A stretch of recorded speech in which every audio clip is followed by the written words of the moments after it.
नमस्कार प्यारे बच्चों। बेटा आज हम कर रहे हैं अपना वर्कशीट 43 जो आपके लेसन बल तथा गति के नियम का रिवीजन है।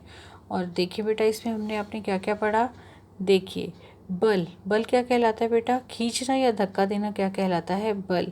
बल दो प्रकार का होता है, संतुलित और असंतुलित। संतुलित बल क्या होता है? परिणामी बल शून्य होता है, जिसका परिणाम शून्य होता है, जिस बल का परिणाम शून्य होता है।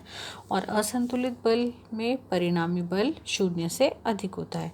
बेटा बल का मात्रक क्या होता है? किलोग्राम मीटर पर सेकंड स्क्वायर और न्यूटन। और हम एक न्यूटन को कैसे डिफाइन करेंगे? देखिए, हमारे पास फॉर्मूला है F = m/a।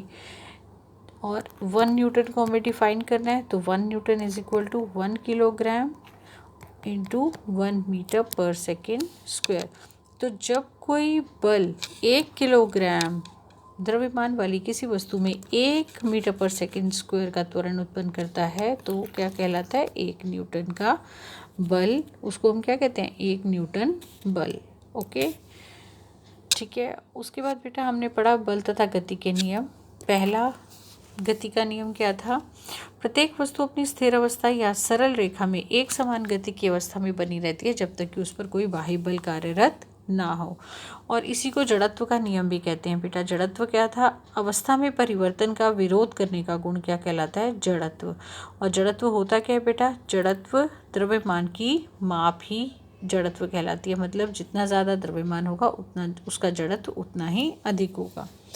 तो सेकंड देखिए बेटा, सेकंड गति का दूसरा नियम, किसी वस्तु के संवेग में परिवर्तन की दर उस पर लगने वाले असंतुलित बल की दिशा में बल के समानुपाती होती है। मतलब संवेग किसके बराबर होता है बेटा? m/v के। और इसका मात्रक क्या होता है? इसका मात्रक होता है किलोग्राम मीटर पर सेकेंड। और उसके बाद बेटा हमने तीसरा गति का नियम जो पढ़ा था, वो क्या पढ़ा था? जब एक वस्तु दूसरी वस्तु पर बल लगाती है तो यह दूसरी वस्तु भी पहली वस्तु पर बल लगाती है, और यह दोनों विरोधी बल मात्रा में बराबर तथा विपरीत दिशा में होते हैं। ठीक है, मतलब क्रिया तथा प्रतिक्रिया विपरीत तथा समान होती है, विपरीत दिशा में तथा समान होती है। संवेग संरक्षण, और इसी को ही संवेग संरक्षण का नियम भी कहते हैं। वह नियम क्या था? दो वस्तुओं का कुल संवेग टकराने की प्रक्रिया में अपरिवर्तनीय या संरक्षित रहता है। मीन्स मैं आपको जूम करके दिखा देती हूँ बेटा। ये देखिए, ये था आपका जो हमने लास्ट वर्कशीट में किया था, MAUA + MBUB = MAVA + MBVB।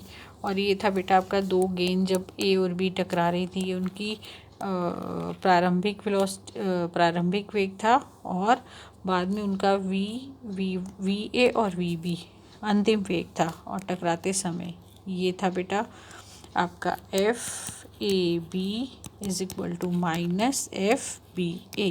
Right, अगर आपको याद हो, ये हमने अपनी लास्ट वर्कशीट में ही किया था। चलिए अब आगे देखते हैं बेटा क्वेश्चन आंसर्स।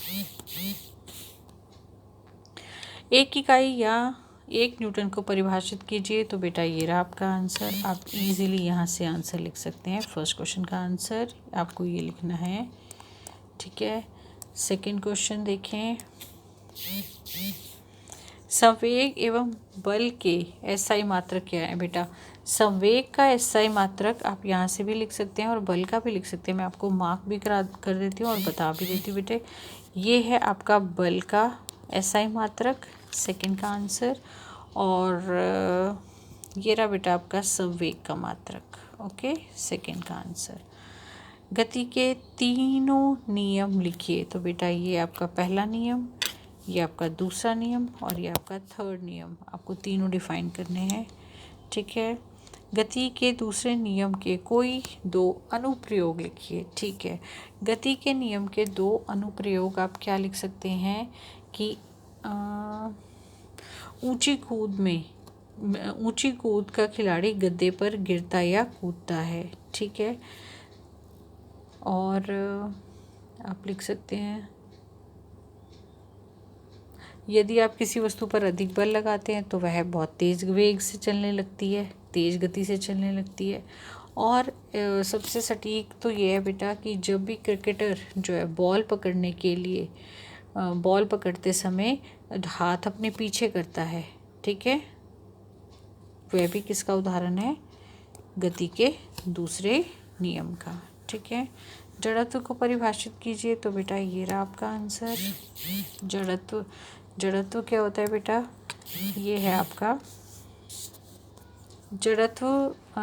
चलिए मैं आपको बता भी देती हूँ।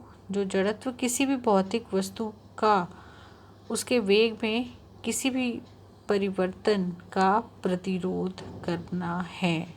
ठीक है, तो आप ये भी लिख सकते हैं, प्रत्येक वस्तु अपनी स्थिर अवस्था और सरल अवस्था में एक समान गति में रहती है जब तक कि उसको बाह्य बल ना लगे। तो यहाँ आप ये भी लिख सकते हैं, ये इसका एग्जैक्ट डेफिनेशन है बेटा जड़त्व का। तो आंसर आपका 5th का ये है। जड़त्व अवस्था में परिवर्तन का विरोध करने के गुण को हम क्या कहते हैं, जड़त्व कहते हैं। ठीक है बेटे, ये थी आज की आपकी वर्कशीट। उम्मीद करती हूँ आपको समझ आई होगी। ठीक है, टेक केयर बच्चा।